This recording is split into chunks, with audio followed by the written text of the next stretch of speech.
Cricket ಜಗತ್ತಿನ interesting ಸುದ್ದಿಗಳನ್ನು quick ಆಗಿ ಹೇಳ್ತೇನೆ ಕ್ರಿಕೆಟ್ ರೌಂಡ್ ಅಪ್ ನಲ್ಲಿ. ನಾನು ಶಾಂತಾ. ನೀವು ಸುದ್ದಿಯಾನದ ಸಬ್ಸ್ಕ್ರೈಬರ್ ಆಗೋದಕ್ಕೆ ಮರಿಬೇಡಿ. ಏಷ್ಯಾ ಕಪ್ನಲ್ಲಿ ಗೆದ್ದಿರುವಂತಹ ಭಾರತ ಕ್ರಿಕೆಟ್ ತಂಡ ವಿಜೇತರ ಟ್ರೋಫಿ ಇಲ್ಲದೆ ಯುಎಇಯಿಂದ ತವರಿಗೆ ವಾಪಸ್ಸಾಗಿದೆ. ಮಂಗಳವಾರ ಯುಎಇಯಿಂದ ಭಾರತಕ್ಕೆ ಆಗಮಿಸಿದ ವೇಳೆ ಭಾರತದ ಟಿ20 ಆರಂಭಿಕ ಆಟಗಾರ ಅಭಿಷೇಕ್ ಶರ್ಮಾ ಅವರನ್ನ ವರದಿಗಾರರು ವಿಮಾನ ನಿಲ್ದಾಣದಲ್ಲಿ ಪ್ರಶ್ನೆ ಮಾಡಿದ್ದಾರೆ. ಟ್ರೋಫಿ ಕಿಧರ್ ಹೈ, ಅಂದರೆ ಟ್ರೋಫಿ ಎಲ್ಲಿದೆ ಅಂತ ಕೇಳಿದ್ದಾರೆ. ಈ ವೇಳೆ ನಾನು ಟ್ರೋಫಿಯನ್ನ ಪ್ಯಾಕ್ ಮಾಡಿದ್ದೇನೆ ಎಂದು ಉತ್ತರ ಕೊಟ್ಟಿದ್ದಾರೆ. ಭಾರತದ ಬ್ಯಾಟಿಂಗ್ ಸೆನ್ಸೇಷನ್ ಅಭಿಷೇಕ್ ಶರ್ಮಾ ತವರಿಗೆ ವಾಪಸ್ಸಾಗಿದ್ದು ಏಷ್ಯಾ ಕಪ್ ಗೆಲುವು ಮತ್ತು ಟೂರ್ನಮೆಂಟ್ನ ಶ್ರೇಷ್ಠ ಆಟಗಾರ ಪ್ರಶಸ್ತಿಯನ್ನ ತಮ್ಮ ಮಾರ್ಗದರ್ಶಕ ಯುವರಾಜ್ ಸಿಂಗ್ ಅವರೊಂದಿಗೆ ಸೆಲೆಬ್ರೇಟ್ ಮಾಡಿದ್ದಾರೆ.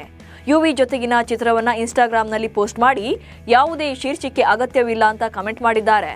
ಇನ್ನು ಟೂರ್ನಿಯಲ್ಲಿ ತಮ್ಮ ಅದ್ಭುತ ಬ್ಯಾಟಿಂಗ್ ಪ್ರದರ್ಶನದಿಂದ 200ರ ಅದ್ಭುತ ಸ್ಟ್ರೈಕ್ ರೇಟ್ ಮತ್ತು ಹ್ಯಾಟ್ರಿಕ್ 50ಯೊಂದಿಗೆ 7 ಪಂದ್ಯಗಳಲ್ಲಿ 314 ರನ್ಗಳನ್ನು ಕಲೆ ಹಾಕಿದ್ರು. ಭಾರತದ ವಿರುದ್ಧ ಏಷ್ಯಾ ಕಪ್ ಫೈನಲ್ನಲ್ಲಿ ಸೋತಿದ್ದನ್ನು ಅರಗಿಸಿಕೊಳ್ಳೋಕೆ ಆಗದಂತ ಪಾಕಿಸ್ತಾನದ ಮಾಜಿ ಆಟಗಾರರು ಹೊಸ ವರಸೆ ತೆಗೆದಿದ್ದಾರೆ.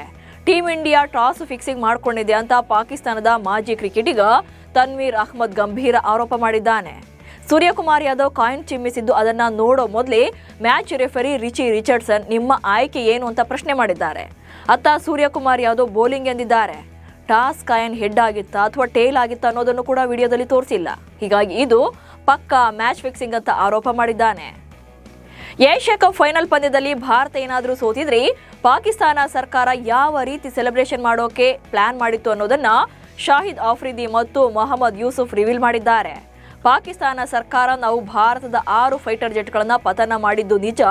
ಈ ಗೆಲುವು ಪಾಕಿಸ್ತಾನದ ಏರ್ ಫೋರ್ಸ್ಗೆ ಡೆಡಿಕೇಟ್ ಮಾಡೋಕೆ ಯೋಜನೆ ಮಾಡಿದ್ರಂತೆ.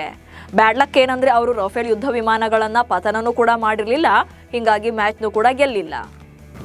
2025ರ ಟಿ20 ಏಷ್ಯಾ ಕಪ್ ಫೈನಲ್ನಲ್ಲಿ ಭಾರತದ ವಿರುದ್ಧ ಸೋತು ಶೇಪೌಟ್ ಆಗಿರುವಂತಹ ಪಿಸಿಬಿ ಪಾಕ್ ಆಟಗಾರರಿಗೆ ಶಾಕ್ ಕೊಟ್ಟಿದೆ.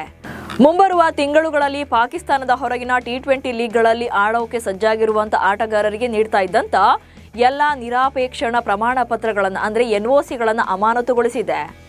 PCB CEO Sumair Ahmed Syed September 29ರಂದು ಆಟಗಾರರು ಮತ್ತು ಅವರ ಏಜೆಂಟರಿಗೆ ಎನ್ಒಸಿಗಳನ್ನು ಅಮಾನತುಗೊಳಿಸುವ ಬಗ್ಗೆ ನೋಟಿಸ್ ಕಳಿಸಿದ್ದಾರೆ. Team India men's team Asia cup tourney final match ಆಡಿ 2 ದಿನಗಳಷ್ಟೇ ಕಳೆದಿದೆ. ಇದೀಗ ವೆಸ್ಟ್ ಇಂಡೀಸ್ ವಿರುದ್ಧದ 2 ಪಂದ್ಯಗಳ ಟೆಸ್ಟ್ ಸರಣಿಗೆ ರೆಡಿಯಾಗಿದ್ದಾರೆ. ಈ ಸರಣಿಯ ಮೊದಲ ಪಂದ್ಯ ಅಹಮದಾಬಾದ್ನಲ್ಲಿ ಅಕ್ಟೋಬರ್ 2ರಂದು ಅಂದರೆ ನಾಳೆಯಿಂದ ಆರಂಭವಾಗಲಿದೆ. ಇನ್ನು 2ನೇ ಪಂದ್ಯ ನವದೆಹಲಿಯ ಅರುಣ್ ಜೇಟ್ಲಿ ಸ್ಟೇಡಿಯಂನಲ್ಲಿ ಅಕ್ಟೋಬರ್ 10ರಿಂದ ಶುರುವಾಗಲಿದೆ.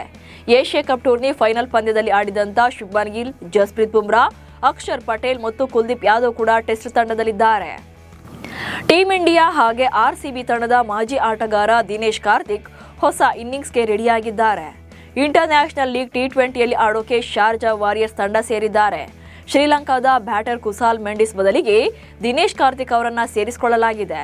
ಇನ್ನೊಂದು ಇಂಟ್ರೆಸ್ಟಿಂಗ್ ಅಂದ್ರೆ ಶಾರ್ಜಾ ವಾರಿಯರ್ಸ್ನಲ್ಲಿ ಆರ್ಸಿಬಿಯ ಮತ್ತೊಬ್ಬ ಆಟಗಾರ ಟಿಮ್ ಡೇವಿಡ್ ಕೂಡ ಇದ್ದಾರೆ. ಐಪಿಎಲ್ನಲ್ಲಿ ಶೈನ್ ಆಗಿದ್ದ ವೈಭವ್ ಸೂರ್ಯವಂಶಿ ಅಂಡರ್-19 ಕ್ರಿಕೆಟ್ನಲ್ಲಿ ಮಿಂಚು ಹರಿಸ್ತಾ ಇದ್ದಾರೆ. ಟೆಸ್ಟ್ ಕ್ರಿಕೆಟ್ನಲ್ಲೂ ಕೂಡ ತಮ್ಮ ಸ್ಫೋಟಕ ಆಟವನ್ನ ಮುಂದುವರಿಸಿದ್ದಾರೆ. ಸೆಪ್ಟೆಂಬರ್ 30ರಿಂದ ಆರಂಭವಾಗಿರುವಂತಹ ಆಸ್ಟ್ರೇಲಿಯಾ ಅಂಡರ್-19 ತಂಡದ ವಿರುದ್ಧದ ಮೊದಲ ಯೂತ್ ಟೆಸ್ಟ್ನಲ್ಲಿ ಕೇವಲ 78 ಎಸೆತಗಳಲ್ಲಿ 7 ಬೌಂಡ್ರಿ ಮತ್ತು 7 ಸಿಕ್ಸರ್ಗಳ ಸಹಾಯದಿಂದ ಶತಕದ ದಾಖಲೆ ಬರೆದಿದ್ದಾರೆ. ಒಟ್ಟು 86 ಎಸೆತಗಳನ್ನು ಎದುರಿಸಿ 9 ಬೌಂಡ್ರಿ ಹಾಗೆ 8 ಸಿಕ್ಸರ್ಗಳೊಂದಿಗೆ 113 ರನ್ಗಳನ್ನು ಕಲೆ ಹಾಕಿದ್ರು. ಆಸ್ಟ್ರೇಲಿಯಾದ ನೆಲದಲ್ಲಿ ಯೂತ್ ಟೆಸ್ಟ್ ಪಂದ್ಯದಲ್ಲಿ ಅತಿ ವೇಗದ ಶತಕ ಇದಾಗಿದೆ. ಐಸಿಸಿ ಮಹಿಳಾ ಏಕದಿನ ವಿಶ್ವಕಪ್ 2025ರ ಉದ್ಘಾಟನಾ ಪಂದ್ಯದಲ್ಲಿ ಶ್ರೀಲಂಕಾ ಮಹಿಳಾ ತಂಡವನ್ನ ಮಣಿಸಿ ಭಾರತ ತಂಡ ಶುಭಾರಂಭ ಮಾಡಿದೆ. ಗುವಾಹಟಿಯಲ್ಲಿ ನಡೆದ ಈ ಪಂದ್ಯಕ್ಕೆ ಆರಂಭದಲ್ಲಿ ಮಳೆ ಕಾಡಿತ್ತು. ಹೀಗಾಗಿ ಪಂದ್ಯವನ್ನ 47 ಓವರ್ಗಳಿಗೆ ಸೀಮಿತ ಮಾಡಲಾಗಿತ್ತು. ಮೊದಲು ಬ್ಯಾಟಿಂಗ್ ಮಾಡಿದಂತ ಟೀಂ ಇಂಡಿಯಾ 47 ಓವರ್ಗಳಲ್ಲಿ 8 ವಿಕೆಟ್ ನಷ್ಟಕ್ಕೆ 269 ರನ್ಗಳನ್ನು ಕಲೆ ಹಾಕಿತ್ತು. 270 ರನ್ಗಳ ಟಾರ್ಗೆಟ್ ಬೆನ್ನತ್ತಿದಂತ ಲಂಕಾ ತಂಡ 45.4 ಓವರ್ಗಳಲ್ಲಿ 211 ರನ್ ಗಳಿಸಿ ಆಲ್ಔಟ್ ಆಗಿದೆ. ಈ ಮೂಲಕ ಭಾರತ 59 ರನ್ಗಳ ಅಂತರದಲ್ಲಿ ಪಂದ್ಯವನ್ನ ಗೆದ್ದಿದೆ. ಆನ್ಲೈನ್ ಬೆಟ್ಟಿಂಗ್ ಮತ್ತು ಗೇಮಿಂಗ್ ಪ್ಲಾಟ್ಫಾರ್ಮ್ಗೆ ಸಂಬಂಧಪಟ್ಟಂತೆ ಜಾರಿ ನಿರ್ದೇಶನಾಲಯ ಕೆಲ ಕ್ರೀಡಾಪಟುಗಳು ಹಾಗೆ ನಟ ನಟಿಯರ 100 ಕೋಟಿ ರೂಪಾಯಿ ಆಸ್ತಿಯನ್ನ ಅಕ್ರಮ ಹಣ ವರ್ಗಾವಣೆ ಪ್ರಕರಣದಡಿ ಮುಟ್ಟುಗೋಲು ಹಾಕಿಕೊಳ್ಳುವಂತ ಸಾಧ್ಯತೆ ಇದೆ. ಯುವರಾಜ್ ಸಿಂಗ್, ಸುರೇಶ್ ರೈನಾ, ರಾಬಿನ್ ಉತ್ತಪ್ಪ, ಶಿಖರ್ ಧವನ್, ನಟರಾದಂತಹ ಸೋನು ಸೂದ್, ಮಿಮಿ ಚಕ್ರವರ್ತಿ, ಅಂಕುಶ್ ಅಜಾರ್ ಅವರನ್ನ ಈಗಾಗಲೇ ತನಿಖೆಗೆ ಒಳಪಡಿಸಿದೆ. ಪ್ರಚಾರಕ್ಕಾಗಿ ಹಲವು ಸೆಲೆಬ್ರಿಟಿಗಳು ಸಂಭಾವನೆ ಪಡೆದಿರುವುದು ಹಾಗೆ ಸಂಭಾವನೆಯಲ್ಲಿ ಆಸ್ತಿಗಳನ್ನು ಖರೀದಿ ಮಾಡಿರುವುದು ಬೆಳಕಿಗೆ ಬಂದಿದೆ. ಇವಿಷ್ಟು ಇವತ್ತಿನ ಕ್ರಿಕೆಟ್ ರೌಂಡ್ ಅಪ್ ಸುದ್ದಿಗಳು. ನಮಸ್ಕಾರ.